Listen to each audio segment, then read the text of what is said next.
introduce everybody. It's Jenny from the FA. She's going to be talking about update on anti-doping, social networking stuff, which we touched on in the rules, and also betting and any other bits and pieces that may not be relevant. Okay, I'll start with anti-doping. There aren't any changes to the regulations as such this season, so your whereabouts rules remain the same. You're missing a training session or late to it or leaving early, you need to be letting us know before the start of the training session if you're missing the whole thing, or before you leave if you're leaving early. I know the club run a default system, I think they are going to again, so if you're new to the club, make sure the club's got an address for you and a time slot, because if you are missing your training session, you do still need to be available for drug testing, so you need to provide us with a full address and an hour slot when you're going to be available. Far more targeted drug testing this season. Somebody from this club is bound to be tested at home. If you are selected for an at-home test, you must let them in. Don't refuse to do the test, because you will get an automatic 2-year ban if you refuse to take the drug test. We are targeting this season, so it's highly likely that somebody in this room will be selected for an at-home test.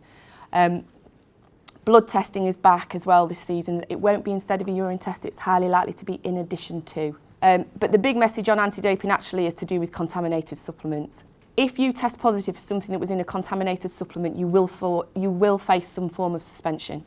How long that suspension will be entirely dependent on how many checks you took to make sure the supplement was clean. If you are taking supplements, do not take anything without checking with your club staff first. The FA's official advice on supplements is don't take them. I'm giving you heads up notice that there is a problem with contaminated supplements at the moment. You need to be very, very careful. Just on that, Jenny, I think in the club rules, obviously it's quite clear that you shouldn't be putting anything into your bodies that's not been approved by the doc or the medical team. So just as a starting point, if you're thinking of taking anything, even if it's a bit of a cough mixture which your kids have got in the cupboard or anything like that, go and speak to Mark Gillette first and get his approval for it. Either phone the doctor before you take anything, and most doctors are on call 24/7. If you don't feel comfortable calling them, take nothing more than 2 paracetamol and a glass of water, because there's 2 bigger risks with cough and cold and flu type medicines. Almost all of them have got something banned in them. Betting rules have changed. They've been tightened up. They're now broken into 3 separate sections. The first is what you can and can't bet on. These affect all club employees, so it's not just you as players, it's every member of club staff. But obviously, as players, you need to be aware you cannot bet in any competition within which your club competes. So for you guys, no Premier League betting whatsoever, no FA Cup, nobody in this room can bet on the FA Cup at all, any game in it, irrespective of whether West Brom have been knocked out or not, no League Cup betting. For those on you on loan from clubs in other leagues, you cannot bet on either league. It's not just end result you can't bet on. You can't bet on number of corners, you can't bet on first goal scorers, you can't do spread betting on shirt numbers. It is all banned. The second stage of it is to do with match fixing. Now, this isn't all 11 of you getting together and deciding to lose the game 2-0. I mean, obviously that is match fixing, but I'm assuming you're not doing that. But this is affecting any incident within the game. So if you were offered money or some kind of incentive, so that when the whistle blows for kick-off, you kick the ball straight out of play, that would be match fixing. Now, the reason this is, I'm highlighting this, is we know that players are being targeted for this, because the other part of the rule is that if any approach is made to you to affect any part of the game, then you must report it to the FA. So you may find that approach is made to you, you obviously don't take it, you think nothing more of it, the person made the approach reports to us that approach was made to you, and then we're investigating you as to why you didn't report that approach.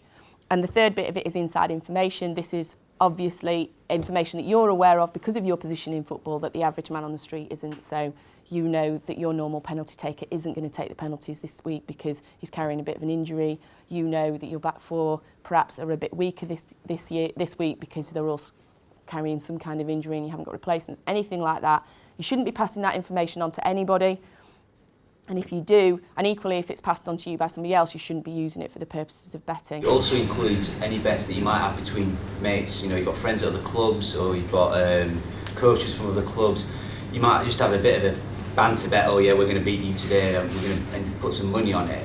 Fine, that might never be just between you guys, but then what will happen is somebody will Twitter something, just bet so-and-so today and won, whatever it is. That will fall foul of those rules as well. Leading on to that is social networking. Anyone in here on Twitter?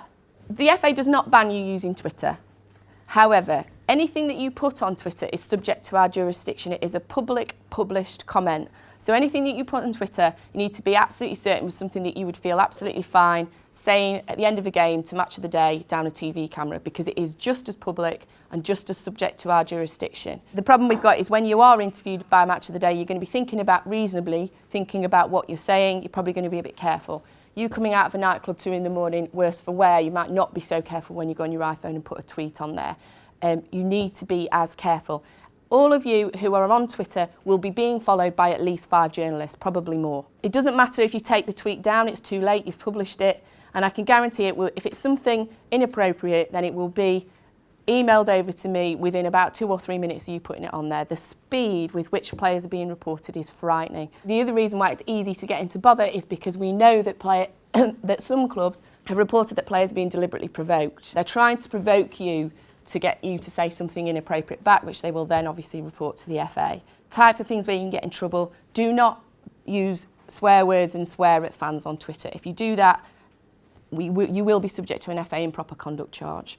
Don't say anything about referees that is inappropriate.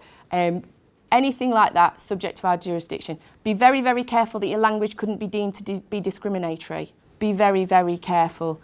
We have had a lot of players in bother with Twitter, and as I say, by the end of last season, it was pretty much all that I was dealing with. I was getting frightening number of cases, so you need to be careful. If you are on Facebook, make sure your privacy settings are set so that only your friends can see what you put, but be aware that it is still possible for something that you put on your Facebook to get into the public domain. If you comment on a friend's status, then all that person's friends can see your comment.